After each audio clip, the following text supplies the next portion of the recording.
नमस्कार, मैं हूँ डॉक्टर अजय भांबी और हम बताने जा रहे हैं 2023 का भविष्यफल और राशि है धनु यानी सेक्रेटेरियस। इसमें हम देख रहे हैं कि पॉजिटिव क्या मिलेगा, पॉजिटिविटी कैसे रहने वाली इस वर्ष, हम उसकी बात करते हैं। जनवरी से लेकर अप्रैल के मध्य जो बृहस्पति है आपकी राशि का स्वामी, वो चतुर्थ भाव में रहने वाला है, जो बहुत अच्छा नहीं होता। और शनि पिछले 7.5 साल से आपको 7.5 के रूप में परेशान कर रहा था। वो समस्या 17 जनवरी को समाप्त हो जाएगी। यानी शनि ने पीछे इतने वर्षों में जो उत्पात मचाया, उससे अब आपको निजात प्राप्त हो जाएगी। लेकिन अगर हम बृहस्पति को देख के, शनि की स्थिति को देख के, दोनों को मिलाकर जनवरी से लेकर अप्रैल तक की बात करें तो स्पष्ट होता है कि यहाँ पर पॉजिटिविटी तो बढ़ेगी, लेकिन साथ साथ दिक्कतों का सामना भी करना पड़ेगा। तो कई सारी दिक्कतें हैं। एक समस्या को आप हल करेंगे, मालूम पड़ेगा दूसरी समस्या मुँह बाएं खड़ी है। तो इस स्थिति से आपको निकलना पड़ेगा। दिक्कतें अवश्य आएंगी, लेकिन उनमें रास्ता भी मिलेगा। धैर्य और संयम को बनाएंगे तो अच्छा रहेगा। लेकिन एक बात पक्की है, जो शनि को लेकर 7.5 साल में जो स्थिति थी वो रिपीट नहीं होगी। अब यहाँ क्या होगा, थोड़ा डोमेस्टिक हलचल होगी, थोड़ी अस्त व्यस्तता बनी रहेगी और ऑर्गेनाइज करना चाहेंगे स्वयं को, फिर भी कहीं डिसऑर्गेनाइज हो जाएंगे। तो ये थोड़ी सी असुविधा है, लेकिन ये निकल जाएगी। ज़्यादा इससे घबराने की आवश्यकता भी नहीं है। मई से लेकर दिसंबर तक का समय बहुत ही उम्दा है। वहाँ पर बृहस्पति भी जो है आपकी राशि से पंचम भाव में आ जाएगा। शनि की स्थिति अच्छी हो गई, राहु भी तंग नहीं कर रहा और जो बाकी ग्रह हैं वो भी तंग नहीं कर रहे। तो आपका एकदम मन बहुत ही पॉजिटिव होगा और आप बड़े लक्ष्य बनाएंगे। आपको लगेगा कि अब मेरी ऊर्जा ज़्यादा है, मैं अच्छा सोच पा रहा हूँ, मेरी क्लैरिटी ज़्यादा हो गई है और जो माहौल बन रहा है कॉन्टेक्स्ट का, वो भी उसमें बड़ी गतिशीलता है। तो ऐसे ऑफ़र्स भी आएंगे, ऐसे लोग भी मिलेंगे, ऐसे हालात बनेंगे कि जहाँ पर स्वतः आपके भीतर एक स्फूर्ति देखने को मिलेगी। और जिस तरह की कॉन्टैक्ट बनेंगे, जिस तरह की वार्तालाप होंगे और जिस तरह की योजनाओं पर आप काम कर रहे हैं, काम तो पहले से कर रहे होंगे, लेकिन अब आप देखेंगे उनमें एक पॉजिटिविटी देखने को मिल रही है। उसके टेकर्स लोग हैं और जो आपको लोग मिल रहे हैं वो आपके वर्थ को पहचान रहे हैं। उस वर्थ को पहचानने के साथ ही वो आपको आगे बढ़ने का और आगे बढ़ाने का मौका दे रहे हैं। तो ये जो 7-8 महीने होंगे, ये बेहतरीन महीने होंगे और इसमें आप क्वांटम जंप भी मार सकते हैं। एक बहुत बड़ा जंप या लीप जिसको बोलते हैं वो हो सकती है। तो यहाँ से आपके जीवन में एक तरह से आमूलचूल परिवर्तन होने के आसार बन रहे हैं और आप स्थिति की नज़ाकत को समझते हुए अगर उसके अनुरूप काम करेंगे तो निसंदेह ये पूरे महीने आपके लिए बहुत ही सुंदर सिद्ध होंगे। अब हम बात करते हैं नेगेटिविटी की। नेगेटिविटी के बिना पॉजिटिविटी का कोई महत्व ही नहीं है। दिन के बिना रात नहीं होता और दुख के बिना सुख नहीं होता। तो कनेक्टिविटी है। ऐसे ही हमारा आकाश है, तो आकाश में भी नेगेटिविटी तो होती ही है, जीवन में भी होती है। तो जनवरी से लेकर अप्रैल का जो समय है वो सावधानी का समय है। यहाँ पर रिस्क नहीं लिया जा सकता, रॉन्ग इन्वेस्टमेंट नहीं किए जा सकते और जोखिम नहीं उठाए जा सकते। तो यहाँ अगर हम कोई रॉन्ग कमिटमेंट कर देते हैं, चाहे वो फाइनेंशियल हो, चाहे वो सोशल हो, चाहे वो पॉलिटिकल हो, तो वहाँ फिर हमको फंसने का मौका मिल जाता है, हम फंस जाते हैं। तो उसका ध्यान रखेंगे आप, तो आपको ये बचने का रास्ता भी है। इतना ही करना है कि बिना सोच समझ के, सोचे समझे निर्णय नहीं लेना चाहिए। और जहाँ कन्फ्यूज़न हो वहाँ उन लोगों की राय हमेशा उचित रहती है जिनको आप इस लायक समझते हैं। मई से लेकर दिसंबर तक का समय, वहाँ पर ऐसी कोई नेगेटिविटी है भी नहीं, अगर हो भी तो होगी भी तो मैनेजेबल है। जैसे सुबह कोई समस्या आए शाम तक हल हो जाए तो समस्या नहीं होती। 2-4 दिन कोई मुश्किल आए फिर उसके बाद एक सुख की स्थिति हो तो वो ऐसा रहेगा। तो वहाँ पर ऐसी कोई विशेष नेगेटिविटी नहीं है। तो वहाँ आप अपने को ऐसे समय में अपने को ऑर्गेनाइज करना चाहिए, और जितना आप अनुशासित हो जाएंगे उतना ही आपके लिए हमेशा के लिए बेहतर हो जाएगा। अब हम बात करते हैं नौकरी और व्यवसाय की। तो जैसा कि हम कहते आ रहे हैं कि जनवरी से लेकर अप्रैल तक का समय थोड़ा नरम है। तो यहाँ पर नौकरी में भी जब हम नौकरी करते हैं तो जाहिर है कोई हमारे ऊपर होता है, कोई संगी साथी हमारे साथ होते हैं। तो जब हमारा समय ख़राब होता है, स्पेशली जब बृहस्पति कमज़ोर हो, बृहस्पति कमज़ोर होगा तो एक तो हमारी जो प्रज्ञा है, जो हमारी विजडम है, वो कम हो जाती है। हम भी कंफ्यूज हो जाते हैं, हम भी कहना कुछ चाहते हैं, कह कुछ जाते हैं, करना कुछ चाहते हैं, कर कुछ जाते हैं।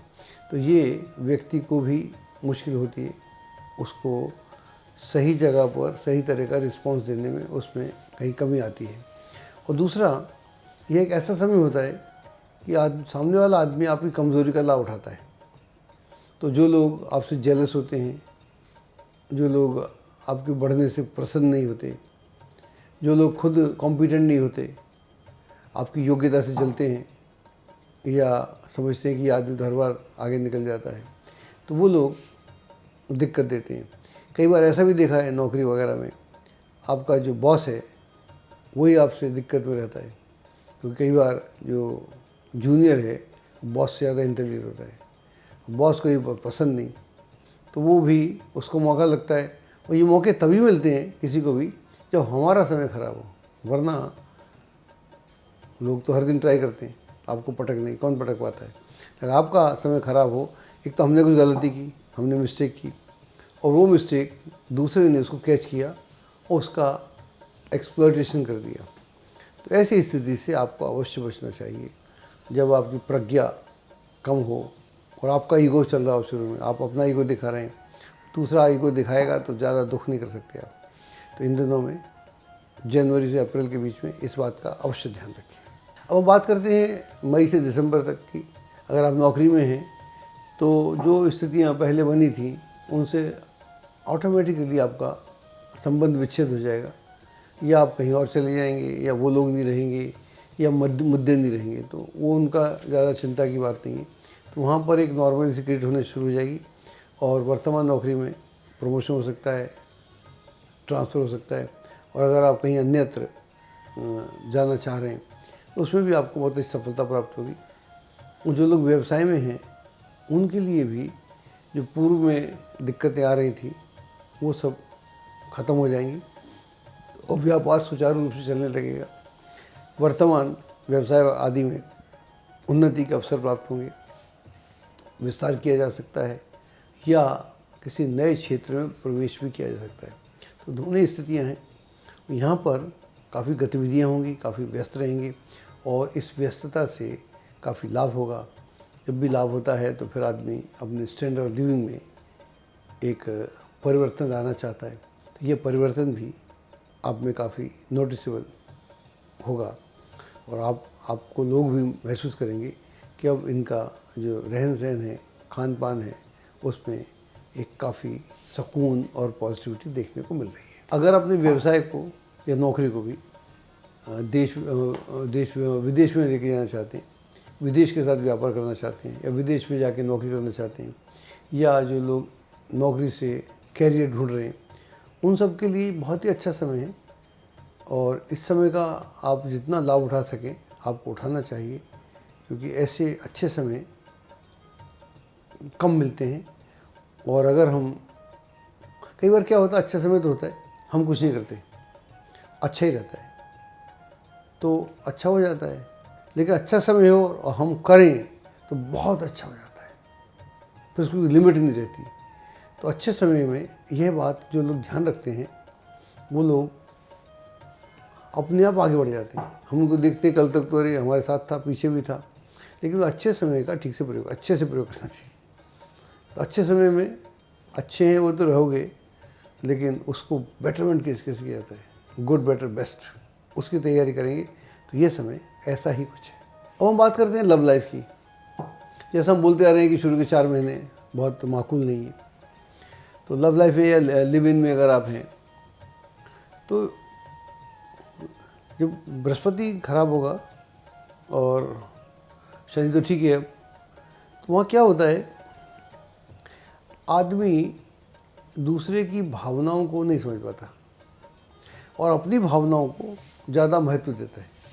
झगड़ा ही यहाँ होता है कि मुझे इम्पोर्टेंस दीजिए, मैं आपको क्यों दूँ, मुझे दे रहा हूँ कम है क्या। ये लव लाइफ में होता है, नौकरी वोकरी में नहीं होता ऐसा। तो जहाँ प्रेम के संबंध होते हैं वहाँ जब आदमी का घमंड, ईगो, अहम बीच में एंटर कर जाता है तो दूसरा भी वैसे ही आग की ओर बैठा हुआ है। और जब आग जलती दिखती है तब मालूम पड़ता है। तो ध्यान रखिएगा। और अगर ऐसा कोई संवादहीनता चल रही है, मन मुटाव चल रहा है लिव इन में या मैरिड लाइफ में, तो ध्यान रखिएगा, वरना संबंध विच्छेद होने तक की नौबत आ सकती है। बाद में इस बात का आपको दुख भी हो सकता है कि मामला इतना गंभीर तो नहीं था जितना हम दोनों ने मिल के बना दिया। जब ग्रह होते हैं खराब, तो ग्रह इतने ख़राब नहीं होते, याद रखिएगा। वो तो इतने ख़राब होते हैं, हम उनको अपनी बेवकूफ़ी से ख़राब कर लेते हैं। जो समय अच्छा होता है तो अगर हम उसका प्रयोग न करें तो अच्छा रहेगा।